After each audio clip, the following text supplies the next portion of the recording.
দর্শক, আমরা শুরুতেই প্রেস ক্লাবে যেতে চাই। সেখানে একটি অনুষ্ঠানের কথা বলছেন বিএনপি মহাসচিব মির্জা ফখরুল ইসলাম আলমগীর।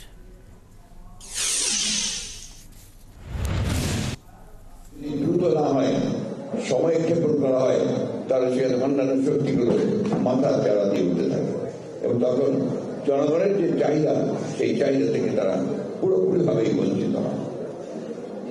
আমরা এই কথা বারবার বলতে চাই যে নির্বাচনে কে আসবে সেটা গুরুত্বপূর্ণ নয়, কিন্তু জনগণের অধিকারটা প্রতিষ্ঠিত হবে, সেটার জন্যই কিন্তু আমরা লড়াই করেছি দীর্ঘ 15 বছর।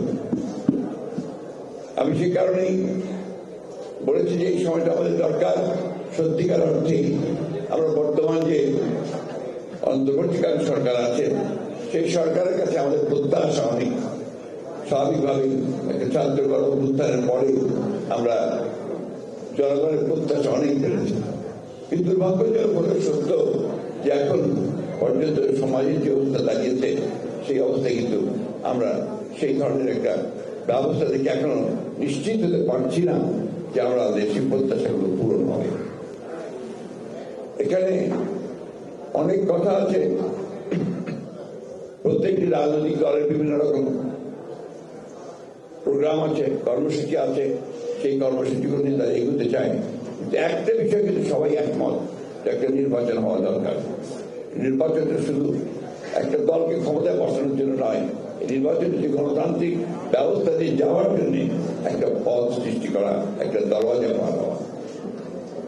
আজকে প্রশ্ন উঠছে যে সংস্কারগুলো সবগুলো করে আপনার নির্বাচনে যাওয়ার প্রশ্ন, তাহলে কি আমরা 4-5 বছর ধরে অপেক্ষা করবো, বা যতদিন সংস্কার সম্পূর্ণ হবে ততদিন ধরে অপেক্ষা করবে জনগণ যে তারা তাদের ভোটের অধিকার থেকে বঞ্চিত হবে?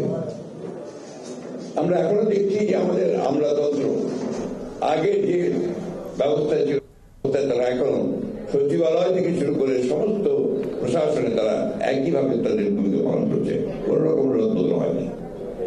বিশ্ববিদ্যালয়গুলোতে লেখাপড়া প্রায় বন্ধ হয়ে গেছে, স্কুল কলেজগুলোতে সেই ধরনের লেখাপড়া হচ্ছে না, স্বাস্থ্য ব্যবস্থা প্রায় ভেঙে পড়েছে। এগুলো অতীত থেকেই এসছে, এখন সেগুলো কোনো পরিবর্তনের এত অল্প সময় সম্ভব নয়, কিন্তু আমরা সেই পরিবর্তন করে চাই।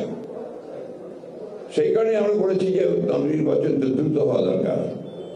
নির্বাচন দ্রুত হলে আমরা প্রেস ক্লাবে ছিলাম এবং সেখানে বিএনপি মহাসচিব মির্জা ফখরুল ইসলাম আলমগীর কথা বলছেন